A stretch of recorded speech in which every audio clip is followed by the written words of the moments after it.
हमने शहर को दी एक नई पहचान, हम हैं सिंघानिया बिल्डकॉन। खैरागढ़ उपचुनाव की अधिसूचना जारी होते ही कांग्रेस और बीजेपी की तैयारी शुरू हो गई है। एक तरफ जहां बीजेपी प्रत्याशी चयन के लिए आज शाम तक पर्यवेक्षकों की नियुक्ति करने जा रही है, तो बहुत जल्द खैरागढ़ पहुंचकर वहां के स्थानीय पार्टी पदाधिकारी और जनप्रतिनिधियों से भी चर्चा करेंगे। इधर कांग्रेस भी प्रत्याशी चयन के लिए जल्द बैठक करने वाली है। कांग्रेस और भाजपा दोनों खैरागढ़ उपचुनाव में अपनी अपनी जीत का दावा कर रहे हैं। आपको बता दें, पिछले 2 विधानसभा चुनाव में कांग्रेस के प्रत्याशियों को हार का सामना करना पड़ा है। साल 2018 के चुनाव में जेसीसीजे के प्रत्याशी देवव्रत सिंह यहां से विधायक बने थे। उनके निधन के बाद से ये सीट खाली हुई है। खैरागढ़ उपचुनाव को लेकर मुख्यमंत्री भूपेश बघेल का कहना है कि चुनाव की तारीख की घोषणा हो चुकी है, अब कांग्रेस चुनाव की तैयारी में जुटेगी।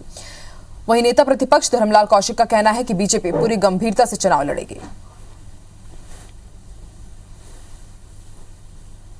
वो भी चुनाव हम लोग तो उम्मीद कर रहे थे कि जो 5 राज्य चुनाव उसी के साथ हो जाएगा, लेकिन अब निर्वाचन आयोग का जो फैसला है उसके बाद है, तो फिर चुनाव में तो लगना ही है। एक उपचुनाव है। खैरागढ़ उपचुनाव की अधिसूचना जारी हो गई है। इस चुनाव को लेकर के भारतीय जनता पार्टी पूरे गंभीर है और गंभीरता के साथ इस चुनाव को लड़ेंगे। बहुत कम अंतराल से इस चुनाव में हम पीछे रहे हैं। तैयारी में सभी कार्यकर्ता हमारे लगे हुए हैं। अपेक्षित परिणाम आएंगे। सभी कार्यकर्ता के मन में उत्साह है, नेताओं के मन में उत्साह है। और भारत निर्वाचन आयोग की खैरागढ़ उप निर्वाचन की घोषणा के साथ ही पूरे जिले में आदर्श आचरण संहिता लागू हो गई है। कुल 291 मतदान केंद्र बनाए गए हैं। इसके साथ साथ जो मतदाता सूची उसका भी प्रकाशन, अंतिम प्रकाशन किया जा चुका है और मतदाताओं की अंतिम संख्या भी आ चुकी है। और ज्यादा जानकारी के लिए रुक करते हैं रायपुर का। बात करेंगे हमारे सहयोगी सौरभ से, जो इस वक्त रायपुर से हमारे साथ लाइव जुड़ चुके हैं। सौरभ, खैरागढ़ उपचुनाव के लिए कल ही अधिसूचना जारी हुई है और बीजेपी और कांग्रेस ने आज से ही तैयारी शुरू कर दी है। बीजेपी पर्यवेक्षकों की आज शाम तक नियुक्ति कर सकती है। कांग्रेस भी कह रही है कि पूरे जोर शोर के साथ, पूरे बल के साथ वो कोशिश करेगी कि इस बार वो सीट अपने नाम कर सके। क्या कुछ रणनीति रहेगी बीजेपी की भी और कांग्रेस की भी?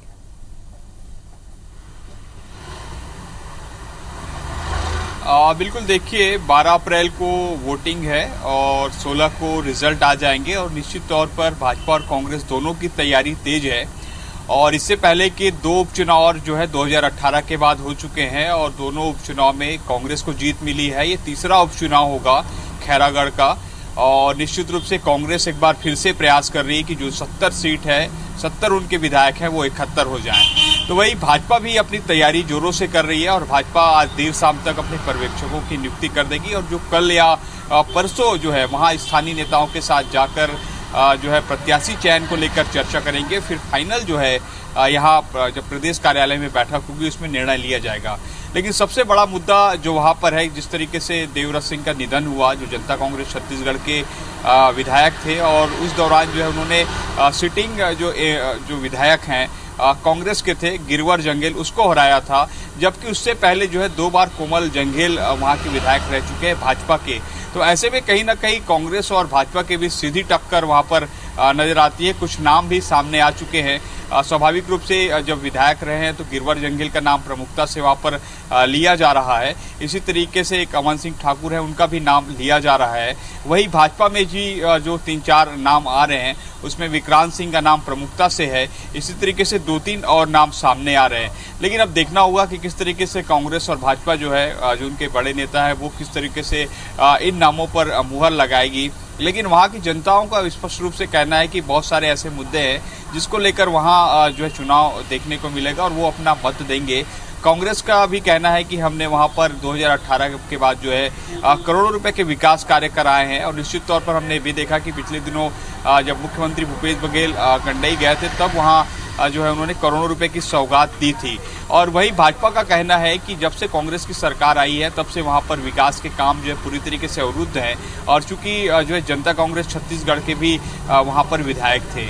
और दूसरी चीज़ यहाँ पर ये भी देखने को मिलेगा यहाँ पर आकांक्षा कि 2018 के बाद जो है चुनाव लगातार होते गए, विधानसभा, लोकसभा, उसके बाद हाल में जो चुनाव हुए आपको नगरीय निकाय के, तो आप देखिए नगरीय निकाय चुनाव हुए उस पर जो है खैरागढ़ जो नगर पालिका है वहाँ पर जो है कांटे की टक्कर देखने को मिली थी। भाजपा और कांग्रेस के पार्षदों की संख्या जो बराबर हो गई थी। उसके बाद जो है टॉस करके जो है नियुक्त करना पड़ा कि आखिर कौन जो है यहाँ होंगे। तो ये स्थिति बनी थी। तो समझा जा सकता है किस तरीके से भाजपा और कांग्रेस जो है दोनों बूथ स्तर पर जा रहे हैं, दोनों की तैयारियां तेज हैं। और प्रदेश कांग्रेस अध्यक्ष मोहन मरकाम जी पिछले महीने ही जो है वहां पर गए थे और पूरी तरीके से बताया गया था कि कैसे हम जो है या 2023 के चुनाव के मद्देनजर इस सीट को जो है खैरागढ़ उपचुनाव को जीतना चाहेंगे। आपको बता दें कि कुल वहाँ 291 मतदान केंद्र है, 2,11,000 के लगभग मतदाता हैं और वो मतदाता जो है अपना मत देंगे और देखना होगा कि जब 16 अप्रैल को रिजल्ट आएगा तो किसकी जीत हो रही है और किसकी हार हो रही है। शुक्रिया पूरी जानकारी के लिए सौरभ आपका।